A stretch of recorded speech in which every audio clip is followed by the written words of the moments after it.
Italian actress Sophia Loren leaves her handprints on the Hollywood Walk of Fame. This ceremony is the highest recognition of merit in the American film industry, and for a European actress, it became a symbol of conquering world cinema. An actor in a Cyberman costume from the series Doctor Who smokes during a break between filming in the 60s. This amusing shot shatters the image of a ruthless cyborg and shows that even space villains sometimes need a break. Engineer Karen Leadley works with an analog computer at the Space Division of General Dynamics, 1964. In an era when programming meant physically switching thousands of wires, specialists like her paved America's way into space.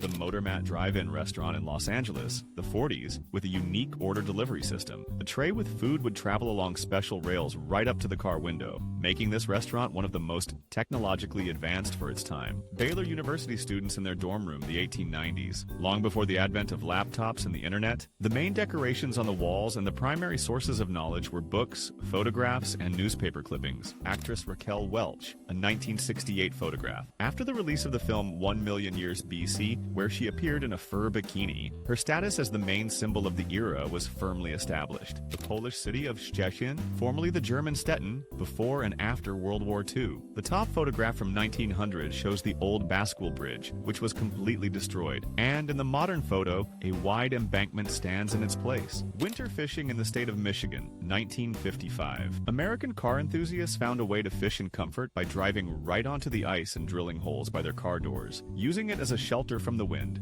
Gassing up a car in the mid-70s when a gallon of gasoline cost 49 cents. Today this price seems ridiculous, but it was then that the oil crisis of 1973 led to a sharp jump in prices and forced Americans to switch to more fuel-efficient cars. Paul McCartney and John Lennon goofing around in a car at the height of Beatlemania. This photograph captures the atmosphere of camaraderie and youthful exuberance that was characteristic of the group's early period, before fame and internal disagreements took their toll. Actor Rico Browning takes a break from filming Creature from the Black Lagoon in 1954. He had to wear a hot rubber suit and hold his breath underwater for 4 minutes, as it was impossible to install a breathing system in the mask. 23-year-old student Gary Anderson, who in 1970 invented the world-famous recycling symbol. He created this logo for a competition dedicated to the first Earth Day and received only $2,000 for his work. A boy hugs an elephant at the London Zoo, a photograph from the 50s. This touching shot captures a moment of trust between a child and a giant animal, becoming a classic of photography.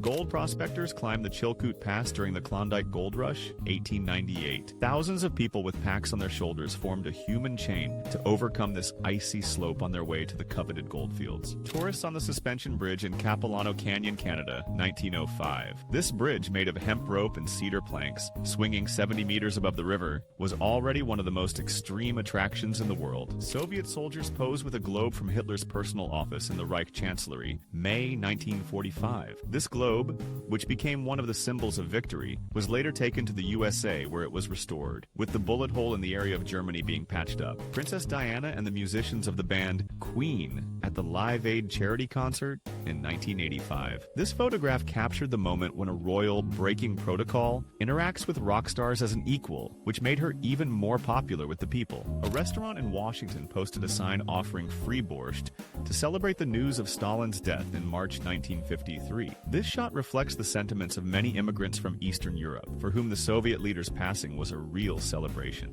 A young Audrey Hepburn in a ballet class. During the Nazi occupation of the Netherlands, suffering from malnutrition, she secretly gave dance performances, and all the money raised was donated to the resistance movement. Presidential candidate Jimmy Carter jumps over a fence at an airport. This energetic act, captured by photographers, was part of his election campaign, creating the image of a simple and down-to-earth farmer politician. A convoy of logging trucks on the main street of North Bend, Washington in 1943. These giant Douglas fir logs were a strategic resource during the war, and such convoys ran around the clock to sawmills and shipyards.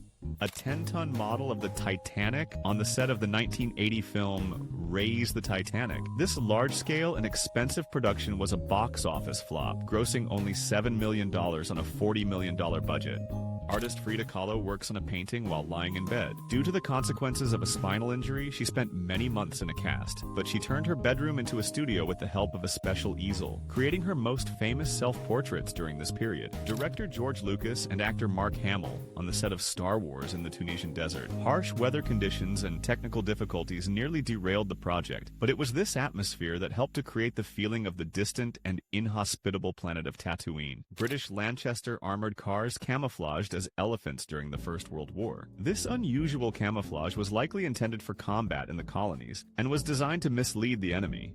The assembly shop for SBD Dauntless dive bombers at the Douglas Aircraft Plant in California, 1943. It was these aircraft that played a decisive role in the Battle of Midway, sinking 4 Japanese aircraft carriers and changing the course of the war in the Pacific. Quarterback Johnny Unitas calls for silence from the crowd before a crucial drive in the 1958 championship game. This game, which is called the greatest game ever played, ended with the first ever overtime victory in the NFL and made American football the country's main sport. British soldiers celebrate victory by climbing on a Mark IV tank during the First World War. These rhomboid-shaped machines, slow and clumsy, were the first successful use of tanks in battle and marked the beginning of a new era in warfare. A female conductor on a station platform during the First World War. When millions of men went to the front, women took their jobs in transport and industry, becoming the driving force of the home front. King of Shock. Rock Alice Cooper and KFC founder Colonel Sanders in an Amsterdam hotel, 1974. This chance meeting of 2 American icons, a rebel and a conservative businessman, became one of the most surreal photos in music history. Arnold Schwarzenegger takes ballet lessons with dancer Marianne Claire, 1976. These classes were part of his preparation for the film Stay Hungry, where he wanted to achieve not only muscle mass, but also plasticity of movement. A dancer prepares to go on stage at the famous Tropicana Club in Havana, 1957. This photograph was taken by the legendary photographer Elliot Erwitt in the last years of pre-revolutionary Cuba, when the island was the night capital of the world. A Ford Model T car descends a steep street in San Francisco, 1922. The braking system of these cars was so unreliable that drivers often had to go down such hills in reverse, using the engine for braking. English writer Rudyard Kipling, author of The Jungle Book, in his study. In 1907, he became the first Englishman to receive the Nobel Prize in Literature, but he declined a knighthood and the Order of Merit. Here, in 1913, cousins Emperor Nicholas II and King George V pose in German uniforms, striking in their resemblance. Just a year later, their countries would become mortal enemies in the Great War, which would forever change the map of Europe and the fate of their dynasties. French actress Brigitte Bardot with her second husband Jacques Chérier in the late 50s. Their whirlwind romance and subsequent marriage were the focus of the entire European press, but unfortunately this union lasted only 3 years. U.S. Vice President Richard Nixon treats Soviet leader Nikita Khrushchev to a Pepsi Cola at an exhibition in Moscow, 1959. This promotional stunt led to Pepsi becoming the first Western product to be mass-produced in the USSR. Soviet programmer Alexei Pajitnov with his son and the game Tetris, which made him famous. He created it in 1984, but due to the Soviet bureaucratic system, he only began to receive his first royalties for his invention many years later. A street in Kabul, Afghanistan, 1979. This photograph was taken shortly before the Soviet invasion, in the last months of the secular regime, when women could walk freely in the streets without a burqa. Martin Luther King Jr. and his son remove a burned cross from the lawn in front of their home in Atlanta, April 1960. This symbol of hatred was placed by racists after the King family moved into a white neighborhood. The giant Antarctic snow cruiser Penguin 1 on a street in Ohio, the 30s. This 17-meter-long all-terrain vehicle was built for Admiral Byrd's expedition, but due to technical problems and a weak engine, it was never able to move properly on the ice of Antarctica. A device for testing women's shoes, developed by the U.S. National Bureau of Standards in 1945. This walking machine simulated the load on heels and soles, allowing manufacturers to test the durability of their products.